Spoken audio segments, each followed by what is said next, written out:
Anyway, well, Kathy wants to find out why she was attacked. She's she knows for a fact, by the fact that they didn't call her by her name, they called her a different name. She has it in her mind that they mistook her for somebody else.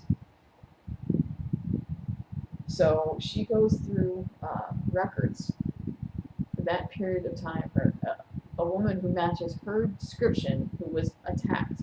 She comes upon the picture of one person who actually looks quite a bit like her.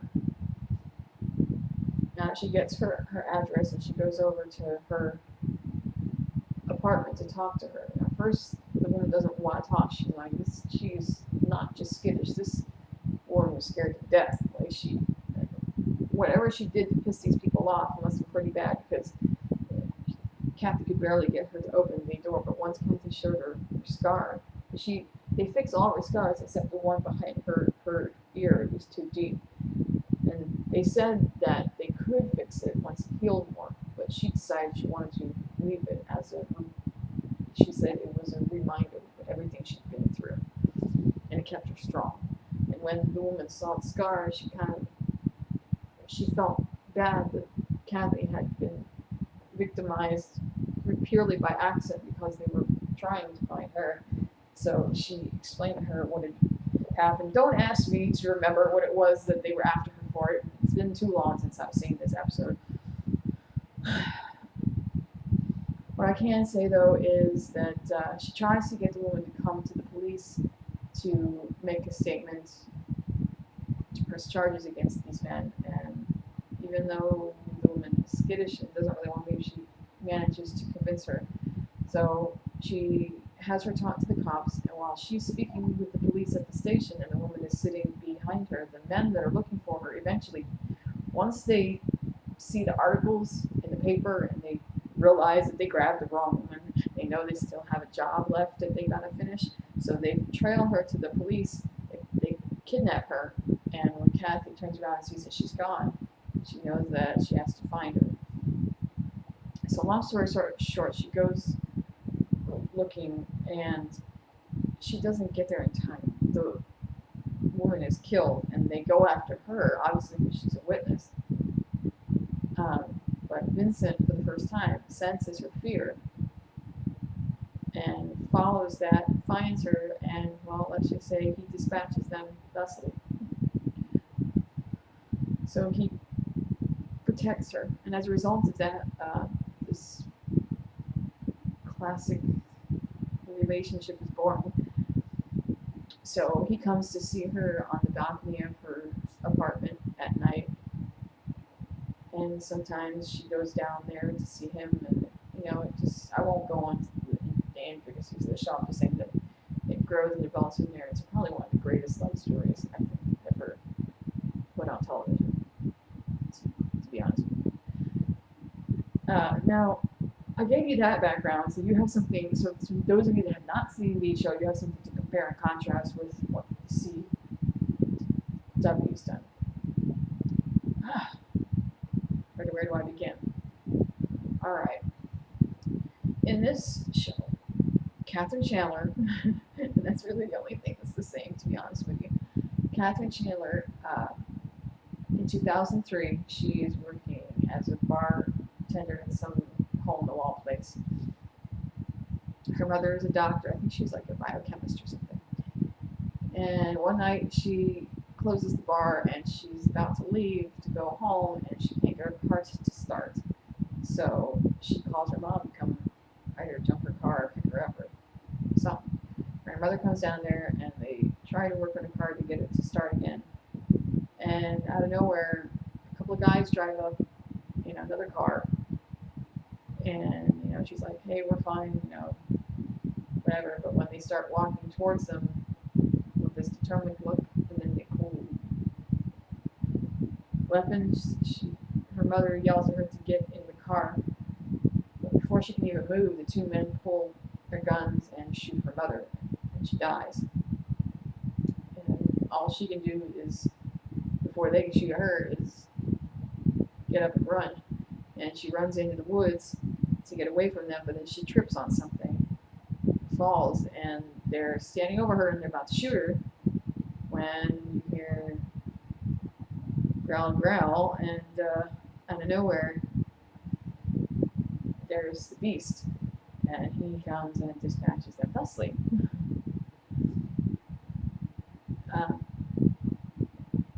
After she calls the police and the news gets wind of it and all this, uh, everybody keeps trying to tell her that, you know, you hit your head on the rock, you had a concussion, you know, it wasn't a person, that's only what you think that you saw, it was probably some kind of animal that attacked them, and you should be grateful because it saved your life, whatever, you know. But that changed her quite a bit. She was supposed to be going to college, I guess, for something else, and she changed the direction that her life went. She decided to become a cop. So when the show takes up in present day, she's a detective in New York with a female partner whose name I do not remember, either that or I did not catch. And she's investigating a murder, and one of the pieces of evidence is a set of fingerprints. And when they run the fingerprints for a match, it comes up with the name Vincent Kessler, who was a doctor who was in the army, who died in Afghanistan in like 2002. So like, why is a dead guy's fingerprints on our body?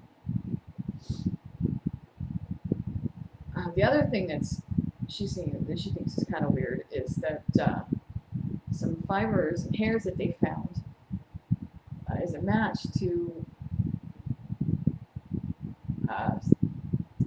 the DNA that was found at her mother's crime scene.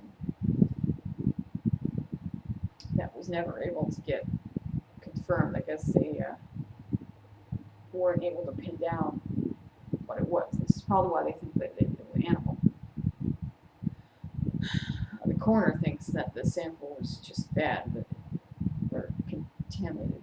It wasn't, honestly. So she calls the FBI to see if they'll come and pick it up and test it, take a look at it, and whatnot. Anyway, in the course of investigating Vincent Kessler, they go to the hospital where he used to work, and they find out that he was a really decent guy and a great doctor, you know.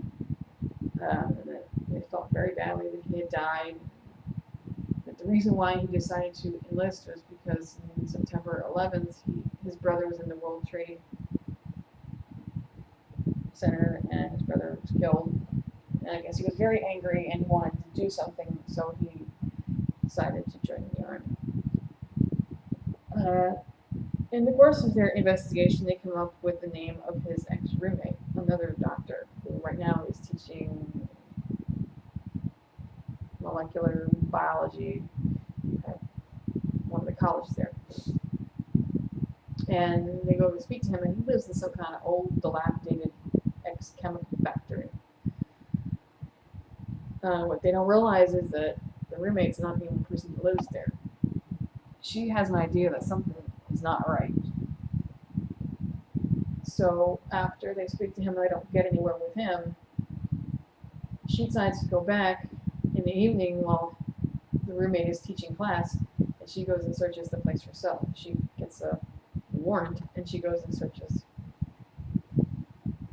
the place, and when she goes upstairs, she finds Vincent Kessler. And he really isn't very forthcoming with too much information, but he just tells her, you know, I was the one that saved your life. Please, you know, please. Well, she sees, sorry, he didn't actually say that. She sees the old newspaper article from her mother's death on his desk, and she's like, how did you get that? Why did you have that? He isn't really too forthcoming with information.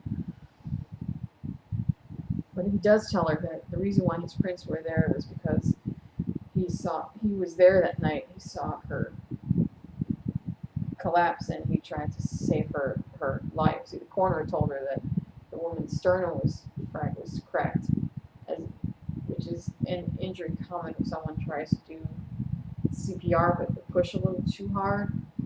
He said that he had tried to save her life, but it didn't work. She was already dead.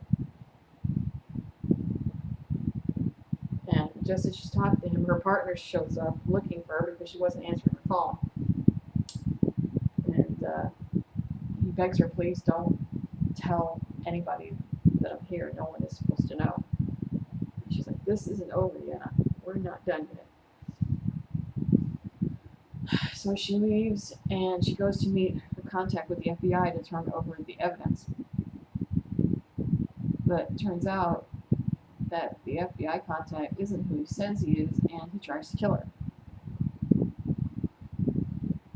He and two other people try to kill her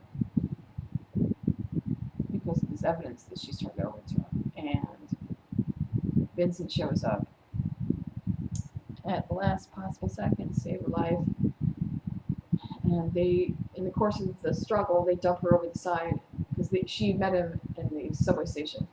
In the course of the struggle, they dump her over the side on the tracks, and she's in and out of consciousness. There's a train coming, and it's about to hit her, but Vincent jumps over and grabs her and flattens her out against the wall and shields her body to make sure she's not hurt. And when she turns around, she can see his face is kind of beastly looking at person, and switches back over to his normal face. And she realizes it's him. That the beast thing, whatever it was that saved her life way back when her mother was killed, was him. So he disappears, and she runs him down, and she finally finds him. And they discuss it, and he tells her that when he went to Afghanistan, he volunteered for a project that they said it was just vitamins and steroids that they were being given to make them perform better, but he wasn't sure what it really was, but it's some kind of chemical that altered their genetic composition, because I guess they were trying to make soldiers that could have more stamina and more strength and more speed. But unfortunately, what happened was that everything got out of control, and they were no longer able to control the soldiers because they became beastly, and every time their emotions were out of control, they would shift and they would start killing people. So the government decided to shit can the whole project, and a la Jason Bourne, they decided that the only way they could get rid of the evidence was to kill all of the subjects.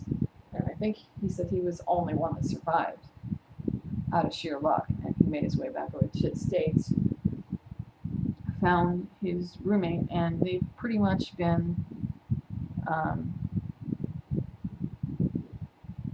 holed up in that chemical factory trying to come up with an antidote, but nothing ever seems to work. And